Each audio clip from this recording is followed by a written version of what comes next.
public hanging. They'll say I know the fear public hanging. They'll be music for fear public hanging. Holy hope for public hanging. Somebody get a rope man dog. You're looking in the street man dog. Hello, my friends. Welcome to the Weekend Interview Show. I'm Scott Horton. And today is June the 4th, 2005. We've got a great show lined up for you today. Our first guest will be Pete McCloskey, former Republican congressman from California. In the second hour, Justin Raimondo will return to discuss the color-coded revolutions in Europe and Asia. And hope everybody enjoyed the rerun last week. I took Memorial Day weekend for myself. But Scott Ritter and Chalmers Johnson, both great interviews, so I hope you guys enjoyed that if you heard it. My website is weekendinterviewshow.com. I keep all the archives for you there in MP3 format, and you can always email me, scott@antiwar.com. All right, now our first guest is former California Congressman Pete McCloskey. He's a former Marine veteran of the Korean War, a former assistant district attorney. He taught at Stanford. He beat Shirley Temple Black for his House seat back in the 70s, which he held, in 67. He held that seat from 67 to 83, ran against Richard Nixon in the primaries in 1972, and was the very first to call for that man's impeachment. He is now a country lawyer and farmer in Northern California and is chairman of the Council for the National Interest. Welcome to the show, sir. Hi, Scott. We're on the highway out here, and if we go over a bump, you better take a commercial and call me back, because sometimes the cell phone goes off on a big bump. But go ahead. Okay, well, just keep the windows up there, and can you not find a spot to pull over for a little while, or? Well, no, we're kind of rushing to a meeting, but when you said that, you were from Austin, my life was saved about 54 years ago by a young Marine from Austin named Whit Moreland, who rolled over on a grenade and was awarded the Congressional Medal of Honor. And I've always had a soft spot in my heart for Austin. As a result, I'm alive today because that young Marine died to save me. Thank you. Wow. Well, I know we can't take credit for that, but definitely thanks to him. And that was during the Korean War, sir? Yeah, it was in 1951 and happened on May 29th. That's just about 54 years ago. And a fellow who was president lives down in Austin still, Doug Dacey. He was a lieutenant in that same company, and we had another famous Austin man, former district attorney named Les Proctor, who was a lieutenant in our battalion. But that's 54 years ago, but it's an Austin connection. Oh, well, very good. And speaking of which, it's a beautiful day in Austin. I hate to think that anybody's sitting around listening to important subjects like we're going to discuss today. I hope everybody's on their way to the swimming hole or something, because it is a beautiful day outside to be talking about Richard Nixon and the American-Israeli lobby, basically, AIPAC, and their spying on our Pentagon. Let's start with Nixon, if we can. You're the very first person to call for his impeachment, huh? Well, as you mentioned, I had been an assistant district attorney, and in early June of 1973, Nixon said that he had worked the FBI not to investigate the CIA's handling of the money. That was obstruction of justice, and I made a speech on the floor of the House saying it was obstruction of the justice. Of course, it was another few months before he fired the special prosecutor, and the House started impeachment proceedings. The House Judiciary Committee, after deliberating about 6 months, finally decided that he had indeed committed obstruction of justice and voted for his impeachment. He then resigned, of course, before the articles could be sent to the Senate. All right, everybody, we're talking with former California Congressman Pete McCloskey, and we'll be right back. We're going to mostly talk about AIPAC, but I got a few more questions about Richard Nixon, too. It's a weekend interview show. Stay tuned. Wondered at his final words. Don't take your guns to town, son. Leave your guns at home, Bill. Don't take your guns to town.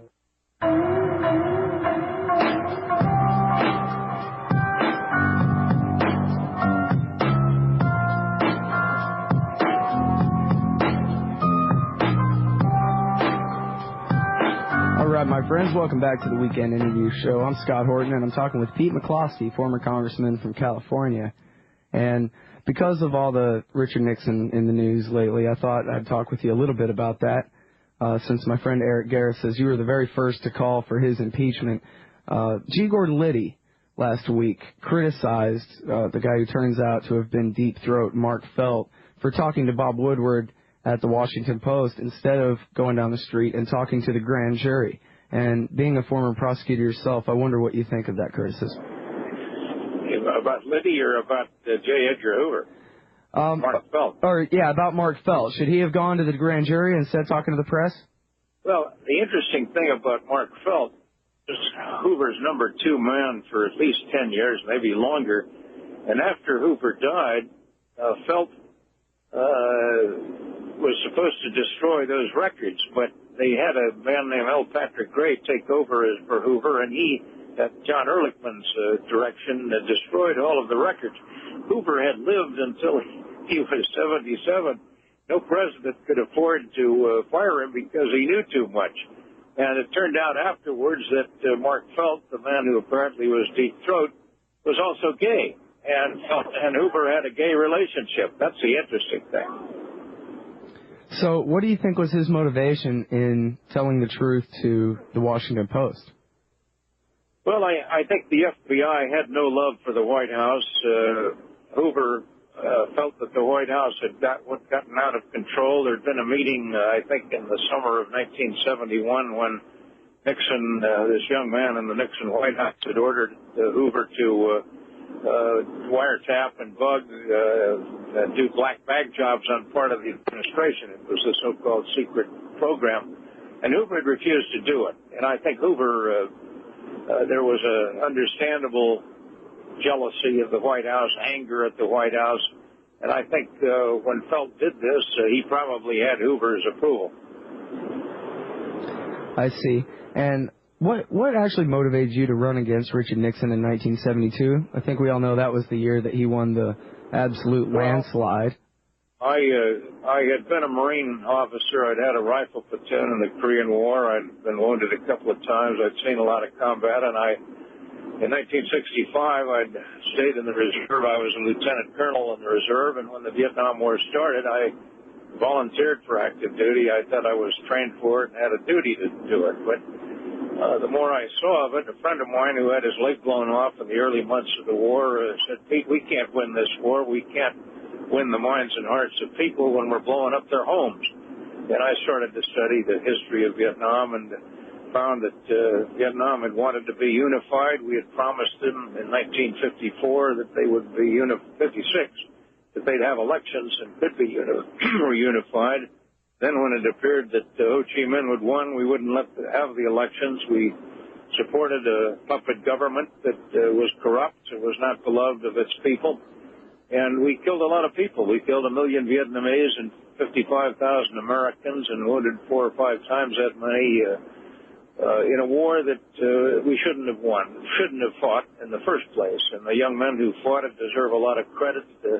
For years they weren't honored as they should be, as perhaps the most important veterans, because they fought an unpopular war. The people like McNamara that had got us into the war ultimately realized it was wrong.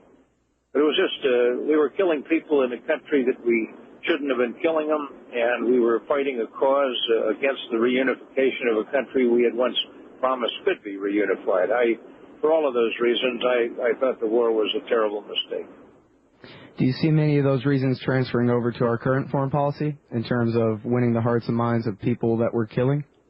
Well, it's the same problem.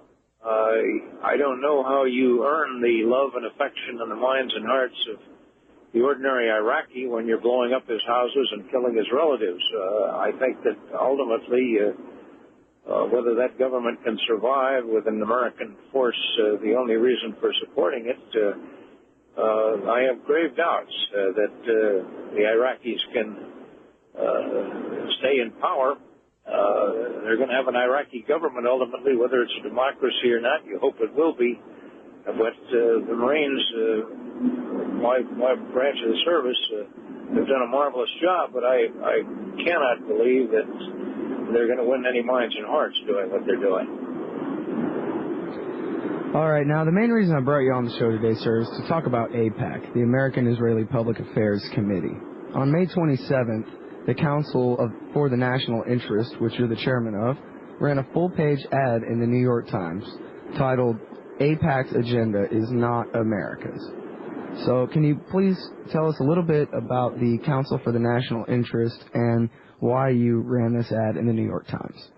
Well, the Council for the National Interest was formed over 20 years ago by Paul Findley, another Republican congressman, and myself, and a couple of diplomats in the State Department who felt that the policy of supporting Israel, right or wrong, was hurting us and was causing us to be increasingly hated in the Arab world and was not serving the cause of world peace or world law.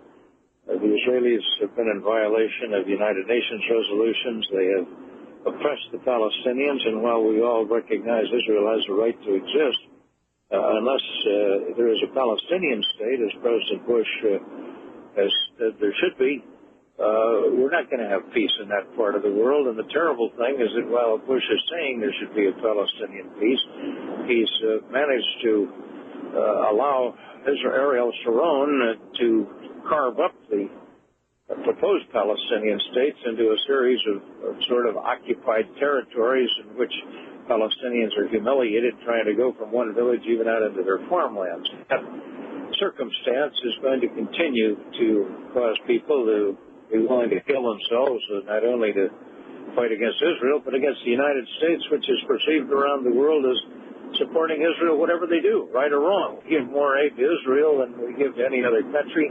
They're a country now that the people in the State Department, or not the State Department, Wolfowitz and Fife and this man Douglas Pearl, John Bolton, that were pointing to the UN, those men have considered Israel almost as the 51st state. I don't think there's any secret that we've gone to war in Iraq not to protect against the Iraq threat to the United States, but to stop the Iraq threat to Israel. The same men that have taken us into this policy and this war, Wolfowitz and Pearl, were advising the Israeli government in 1996 to take out Iraq. And, of course, now they're pushing to take out Iran. Well, why are we wanting to take out Iran? Because it represents a threat to Israel. And this whole policy over the last 20 years has ignored Resolution 242, which created the State of Israel, or allowed the creation of the State of Israel, but said it should be side by side by a Palestinian state made up of the West Bank and Gaza. And our refusal to comply with the United Nations, and now trying to appoint Bolton as our representative of the United Nations, it sends a signal to the world that whatever Israel does, the United States is going to support, including Israel's known possession of atomic weapons. We want to go to war against Iraq or Iran because they may have atomic weapons. We say nothing about Israel's atomic weapons. And, of course, that is just as much threat to peace. The only reason we take these policies is that the Jewish community in the United States, through AIPAC, has scared every congressman into fearing they'll lose their seat if they anyway vote against Israel. And that's why the Council for the National Interest was formed. We felt there ought to be another voice to at least discuss the crimes of Israel as well as the virtues of Israel. Wow, well, you brought up quite a few things there to cover. First of all, I think I want to go to, you mentioned, I think you were referring to the Clean Break paper, where Douglas Feith and David Wurmser, et cetera, had written this policy paper for Benjamin Netanyahu recommending the overthrow of Saddam Hussein. Scott, I'm sorry, I can't quite hear you over the highway noise. Could you speak just a little louder? Okay, I'm sorry about that. Yeah, the question was, I believe you were referring to the paper called A Clean Break, A New Strategy for Securing the Realm, that was signed by Douglas Feith and David Wurmser and others who were working in the Pentagon. I think that was written back in the late 90s, 96, 98. And I guess it was your assertion that that basically is pretty conclusive, that was the real reason for fighting the war in Iraq, was to implement that policy, only from this side of the ocean instead of from over there. I don't think there's any question about it. Wolfowitz, Pearl, they were on the Defense Advisory Board. Dick Cheney was of their point of view. Don Rumsfeld was of that point of view. And That point of view accepts that our obligation, because Israel was then the only democracy in the Mideast, although it isn't our kind of democracy, they don't have a free press. They don't. They imprisoned the man Vanunu who told the story about their atomic weapons. They kept him incommunicado for years. It's not our kind of democracy, but that feeling, these men who were supporters of the Jewish state in the United States, almost treated as the 51st U.S. state, and I believe that's what got us into the war in Iraq. Well, and it is sort of a Western territory in the Middle East. I mean, after all, most Israelis are Western Europeans, immigrants, right? Well, there's a substantial percentage of the Israelis that would want peace and believe that there ought to be a Palestinian state in the West Bank and Gaza. But there are also those settlers, most of them who are from Russia or from the Bronx and New York, who believe that Israel has, by God, given the title to the West Bank and Gaza. They call it Judea and Samaria, and that's part of the Israeli state. And it's those settlers and their refusal to give up the settlements that make it impossible for there to be a Palestinian state in the truth of the matter. All right. I'm Scott Horton. It is the Weekend Interview Show. I'm talking with former Republican Congressman from California, Pete McCloskey. We're talking about Israel and the American Israeli Public Affairs Committee. Stay tuned.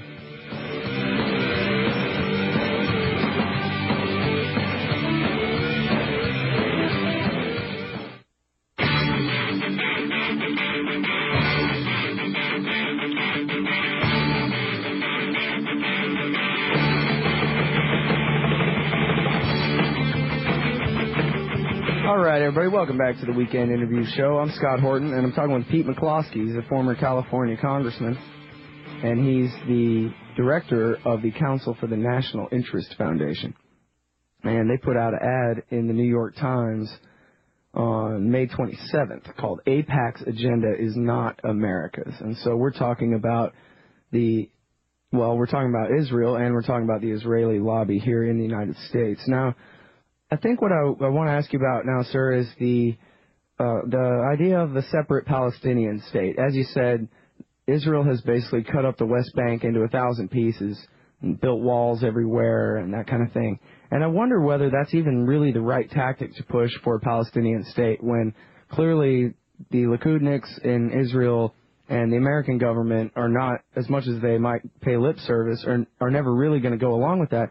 Why not just insist on being Israeli citizens and given one man, one vote and property rights protected and all that, just like everybody else? Mr. McCloskey, are you there? Oh, man, laters, I just asked a question to the dead air. Boy, do I feel like an idiot. All right, well, I got Matt. He's working the producer booth. This is what happens when we're outside smoking instead of paying attention during the break. That's okay. Anyway, well, that's my question. Why you want to ask for a separate state when they're never going to give you one? Why not just ask to join Israel and demand equal rights like everybody else? That would be the tactic that I would use. It seemed to have worked, like, say, for example, in South Africa with the whole apartheid thing and all that. You got him back on the air there? All right. Mr. McCloskey, can you hear me? We went over one mountain range, and we got another in about 20 minutes. Sorry, go ahead. Oh, it's the mountain range thing. I understand. Well, they're very rocky, those Rocky Mountains. So, here's my question was about the separate Palestinian state.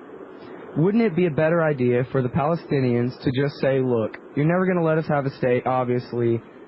Why not just let us be Israeli citizens and let us vote and protect our property rights and just let us all become Israeli citizens? And let Israel...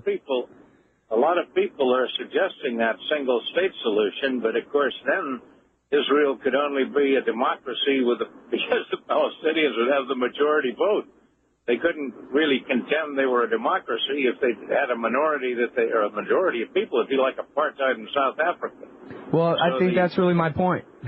Wouldn't that be the best strategy from the Palestinian point of view?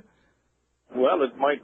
I don't know what the Palestinians' view is right now. I have heard Palestinians argue for a single-state solution, but I think it's absolutely impossible. I think the Israelis would never, ever allow a state that wasn't a Jewish state. They call themselves a Jewish state, And they call themselves almost a Jewish religious state. They talk about fundamentalists, the fundamentalist Jews control the Israeli desert.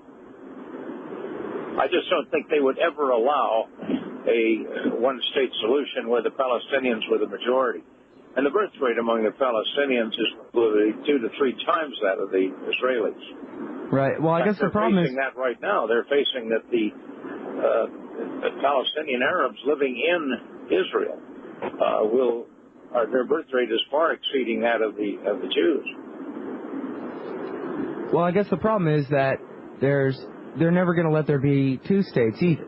So I guess really what I'm saying is, I mean, I agree with you that the Israelis are not going to want a Palestinian or want to combine into a single state.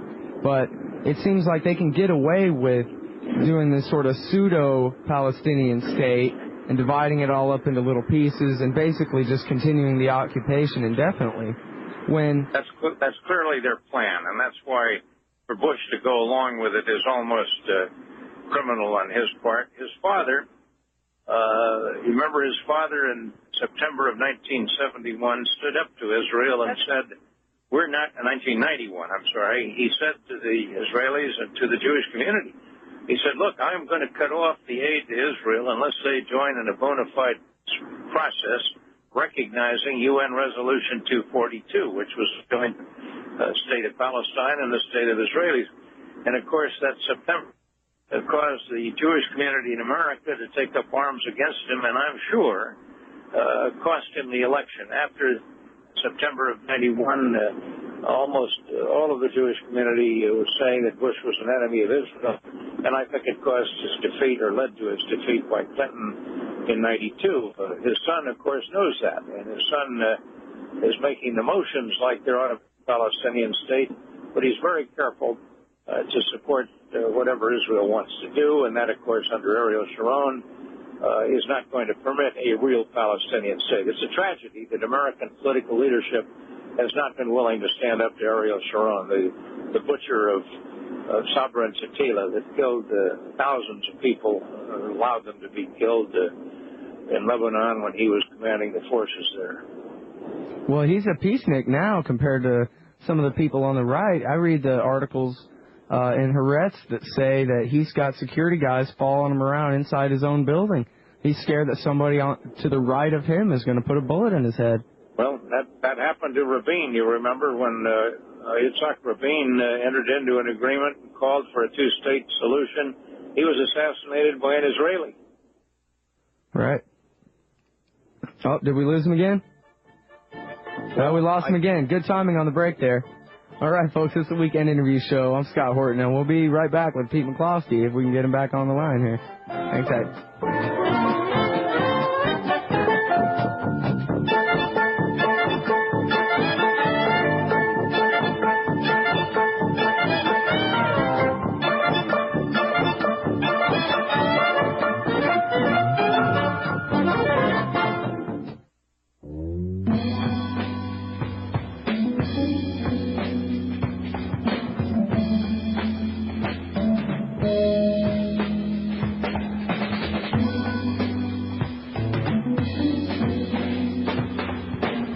My friends, welcome back to the Weekend Interview Show. I'm Scott Horton. I'm talking with Pete McCloskey. He's a former Republican congressman from California and has had the distinct honor of opposing Dick Nixon for the Republican nomination for president.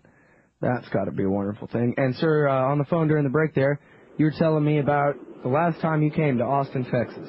Yeah, Scott, they're about 30 seconds from losing me as we go over this mountain, but during the war in 1971, Al Lowenstein, a New York congressman, and I, and Peter, Paul, and Mary came down to the University of Texas, and I think they had the biggest rally against the Vietnam War they'd ever had. There were over 20,000 students hearing old Peter sing, what was it, Puff the Magic Dragon, and they were all against the war. And at that time, I think the student outcry against the war ultimately led Nixon to abolish the draft in 1971, although he continued the war. But I was very impressed with the quality of the University of Texas and its students then, and that's, 34 years ago.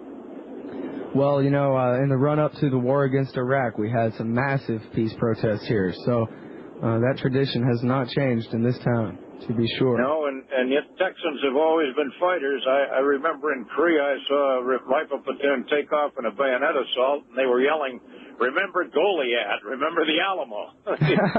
Really? A lot of Texans in the Marine Corps always have been. Well, that's interesting. Remember Goliad, huh?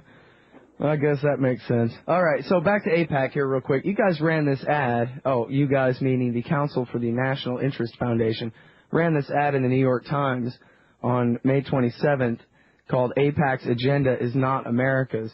And we posted the ad. We went ahead and ran it at antiwar.com and got a couple of emails wondering if we must be Nazis. Why would we dare have a problem with Israel? God, I can't quite hear you, and I'm looking at the mountain we're going to cross. I know I'm going to lose you, but we think that AIPAC ought to register as a foreign agent of the Israeli government. They sell completely the Israeli position. They deal with the Mossad.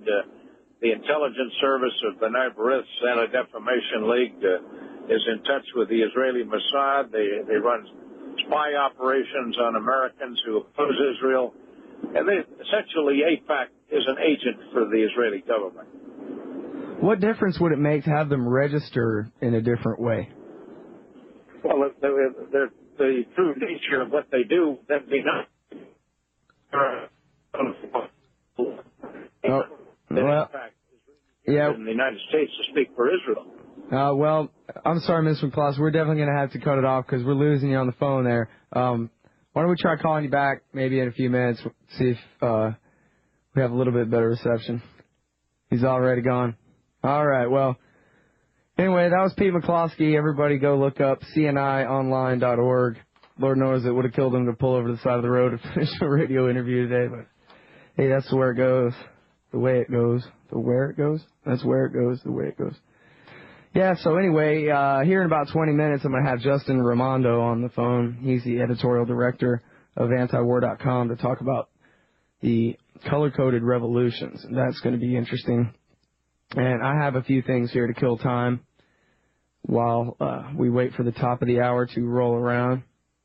I think I want to say real quick, I can do this in 20 minutes pretty easy, maybe less than that. The American people have been lied into war every time since really the American Revolution, or at least since the War of 1812 through 14. And I really don't know the details of Mr. Madison's war all that well, but definitely starting with the war against Mexico, it is clear that the day that Texas joined the USA, federal troops went past the line into disputed territory and picked a fight with Mexican troops who then retaliated. And then President Polk pretended that the terrible Mexican aggressors had invaded Texas and that the U.S. was fighting a defensive war. And then, of course, what we did was stole half of Mexico for the United States. And they lied to the American people. They told the American people at the time that Mexico started it. And apparently lots of people believe it. And they went and had a war there. And, of course, throughout the 19th century, you have all the Indian wars, which were based on the lie that God says it's okay to kill people if they're not just like you, when, in fact, it's still not okay to kill people. And it's not okay to take their property either, even if they don't really necessarily recognize it as individually owned property. But if they say, hey, this is our valley where our people have lived for thousands of years, what have you, it's theirs, and it's wrong to steal it. And based on the lie that it wasn't wrong to steal it, the American Indians were virtually wiped out. So all that goes on throughout the 19th century, but most of our wars we think in terms of fighting wars with Europe and across oceans and that kind of thing. And also the war between the states, which was a big lie. And in fact, there's a great quote from Abraham Lincoln, something to the effect of, what? They're seceding from the Union, but who's going to pay my tariff? Who's going to give me enough money to build a railroad to California if all the southern states secede and stop paying their taxes? So they set up the militia in South Carolina to fire on Fort Sumter, which was a fort in the middle in South Carolina's territory. They had seceded from the Union. The national government had no authority there. The national government landed their army there at Fort Sumter anyway and tried to collect taxes.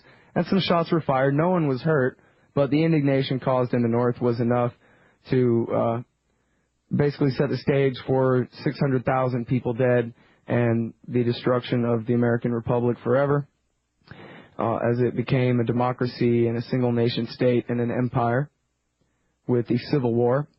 And then, of course, the Spanish-American War, there was, most historians, I think, agree, an accidental fire on the USS Maine in Havana Harbor. Cuba was fighting a war of independence against Spain, or losing the last of their colonies and their death throes of their imperial reign. And America decided to butt in and use the accidental coal, or what happened was accidental coal fire on the Maine that spread to the weapons magazine, and the ship blew up and sank. And the phrase yellow journalism was coined because all the journalists came and basically told this big fake story about the Spanish saboteurs and how they had done it. And on the battle cry, "Remember the Maine," they recruited a bunch of people to go and join the war for Cuban independence, which of course turned into the War for Cuba. And there was no independence for them at all. America took Cuba for itself, also took Puerto Rico and the Philippines, which led to a massive war with hundreds of thousands of civilians murdered in the Philippines to put down their resistance to our occupation. And another one of the lies there for the war against the Philippines is that we were over there to Christianize them, when the vast majority of the population of the Philippines were already Christians anyway. We had to go civilize those savages, and killed literally hundreds of thousands of civilians in the Philippines. The next big war, and I'm skipping all the small wars because there were probably uncounted invasions of Central and South American countries in the time between Theodore Roosevelt and Woodrow Wilson. Woodrow Wilson continued that tradition, invaded Mexico, which was an absolute disaster, invaded the Dominican Republic, and I think invaded Cuba again, and a few other places before he finally got us into World War I. And that was based on the lie of the sinking of the Lusitania, in part, and the Lusitania sinking was no accident. It was, in fact, FDR was the Secretary of the Navy, and Winston Churchill was the Lord Admiralty of the Navy at the time in Great Britain, and they agreed that they would send the Lusitania, which was a ship of war full of munitions for the British, and also full of American and British civilians as well. Although they didn't know that they were on a ship of war, they were lied to and told that there were no weapons aboard. And what they did was they deliberately brought the Lusitania into waters where they knew there were German U-boats. They called off the Juno, which was a British destroyer that was escorting the Lusitania, and the Lusitania was a very fast ship. They ordered it to turn off one of its boilers, operate only at 3/4 capacity, its engines at 3/4 capacity, and brought them into waters full of U-boats, got them sunk. They used that, and then the ridiculous Zimmerman telegram where the Germans were promising to help Mexico retake the Southwest, even though here they were locked in their port under British blockade. The Germans couldn't even, leave into the North Sea, much less invade Great Britain, much less help Mexico conquer California and Arizona. But that was good enough excuse to get America into World War I. And then, of course, and by the way, you can read all about that. G. Edward Griffin has written a lot about the Lusitania. There's a whole section on it in his book, The Creature from Jekyll Island. And there's also a great book by Colin Simpson called Lusitania. There's actually quite a few different sources out there. Everybody can get on their Google search engine and find out all about how the Lusitania was deliberately sacrificed to get America into World War I. And then World War II, they played the same script over and over again with Pearl Harbor. In fact, they tried to get the Germans to sink another ship, but the Germans refused to play. FDR, in fact, ordered the Navy to cruise ships between the British and the Germans at war on the high seas in order to try to get the Germans to fire on the American ships. And the Germans were too smart for it. They're not falling for that one again. They didn't want war with the United States. So the Germans refused to fire. They would rather get shot than be left sitting ducks for the British than shoot at the Americans. And get us into the war. So because that didn't work, FDR decided that what they needed really was a backdoor into Europe, and they would get that backdoor into Europe by provoking Japan into attacking us. And a Navy intelligence officer named Arthur McCollum wrote up a memo. This is all in the book Day of Deceit, The Truth About FDR and Pearl Harbor by Robert Stinnett, who I've interviewed twice. You can listen to the archive of my interview at weekendinterviewshow.com. And in his book, Day of Deceit, he shows the 8-point plan to provoke Japan into attacking us first. And it was how the Dutch and the British turn over their colonies and the Indies to us, put total embargoes on oil and steel, surface submarines off the coast of Tokyo, keep the fleet at Pearl Harbor, etc. And they, after deliberately provoking Japan, quote, at all costs they must be maneuvered into firing the first shot, they took all the carriers and all the new ships and put them out to sea, and they left all the old World War I ships in Pearl Harbor. In fact, they even told the commanders at Hawaii to beware of sabotage and to be on the lookout. So that's what they were told to expect with sabotage. Well, the way to protect against that is to group all your ships together where you can keep a close eye on them all. Well, that wasn't the problem. The problem was air attack, and all those ships were sitting ducks for them. General Short of the U.S. Army and Admiral Kimmel of the U.S. Navy were cut out of the intelligence loop. People under them knew what was going on, had all the decrypted radio signals and everything, knew that the Japanese were about to strike. But the admiral and the general in charge at Hawaii were cut out of the loop. Pearl Harbor was bombed. The general and the admiral were scapegoated, and the American people were tricked into fighting a war in Europe that only the day before they had opposed by nearly 90%.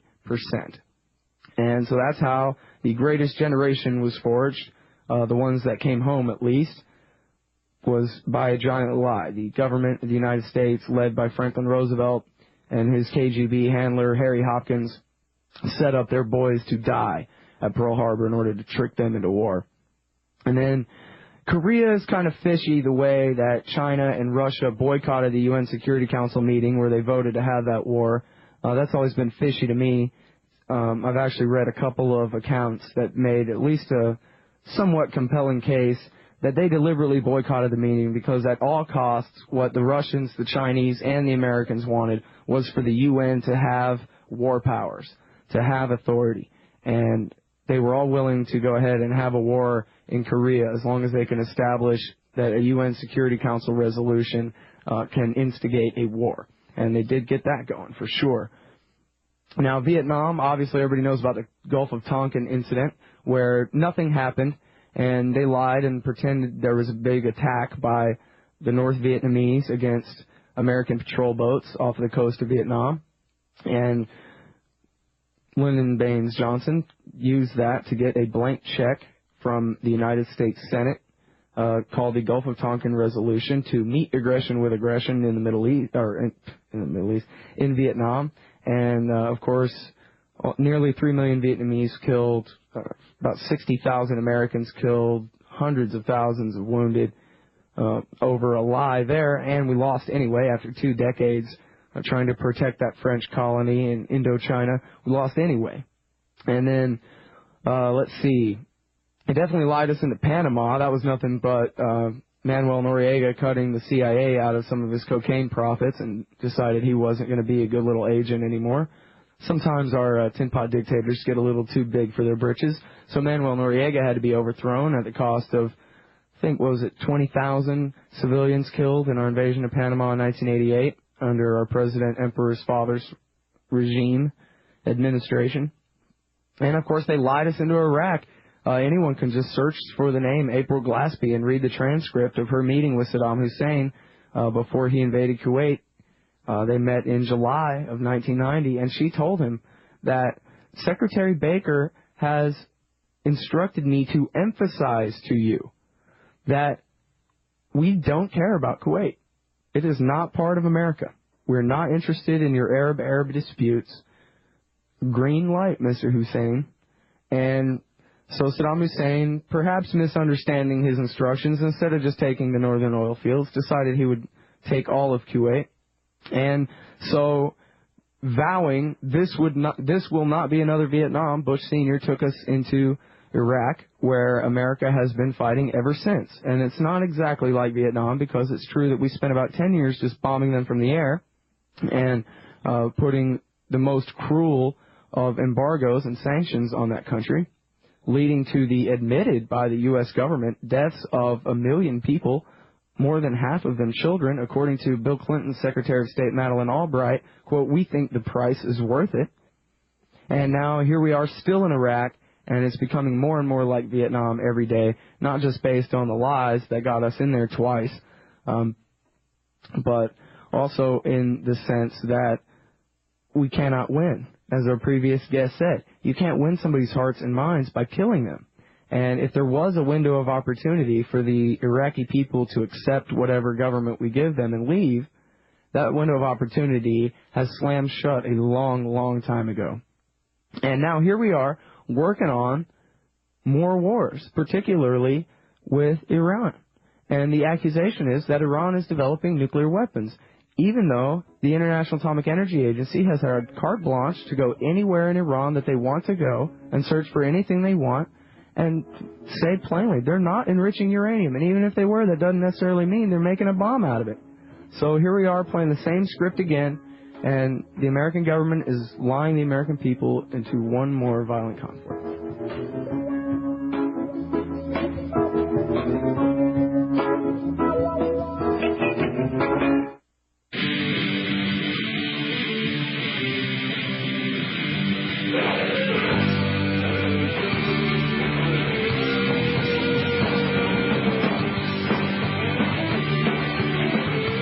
Welcome back to the Weekend Interview Show. I'm Scott Horton.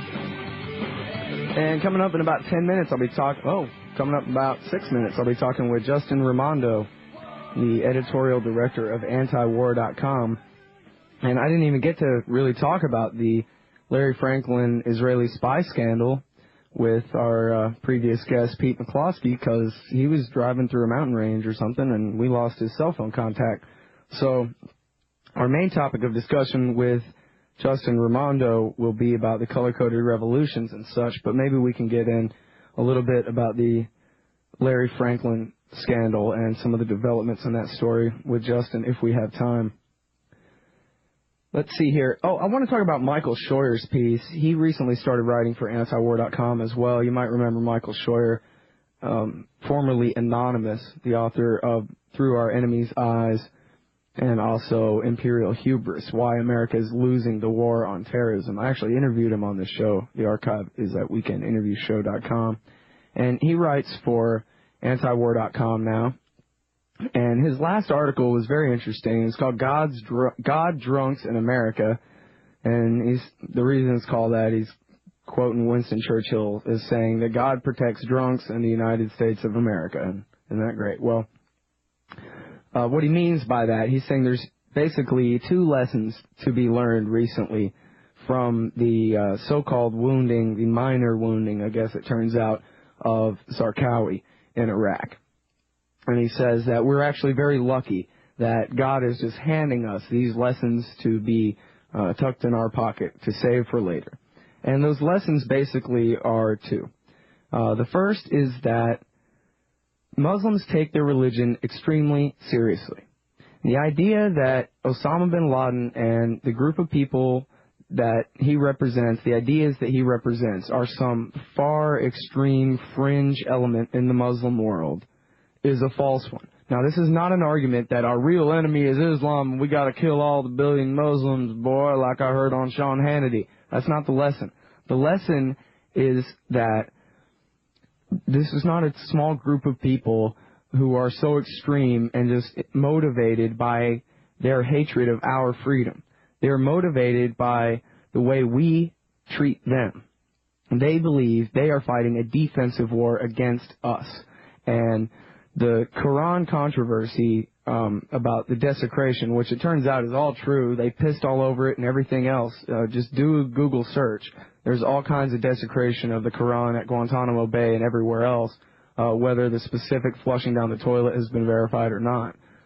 And the reaction across the Arab world and the greater Muslim world about that, they take that absolutely seriously. And I think a lot of people in America, even those who call themselves Christians, they don't really take their religion absolutely that seriously. And if somebody desecrated a Bible overseas somewhere, you would probably think it was pretty disgusting or something, but you might not be motivated for revenge. Well, these people are. It's not they hate us for our freedom. They hate us because of our aggression. That's lesson 1. Lesson 2 is that they're not shy to admit when they lose the top guy. The American government pretends, well, we killed 3/4 of Al-Qaeda and we're making progress. Well, if you killed some Marines, does that mean that the Marine Corps is out of business? No, it doesn't. It means that they're replaced. And the very same thing is true with Zarqawi, and Schroyer points out that they haven't denied missing anyone that they've lost so far at all. So that 3/4 defeated is a bunch of BS. In any case, we'll be right back with Justin Raimondo on the Weekend Avery Show. We're not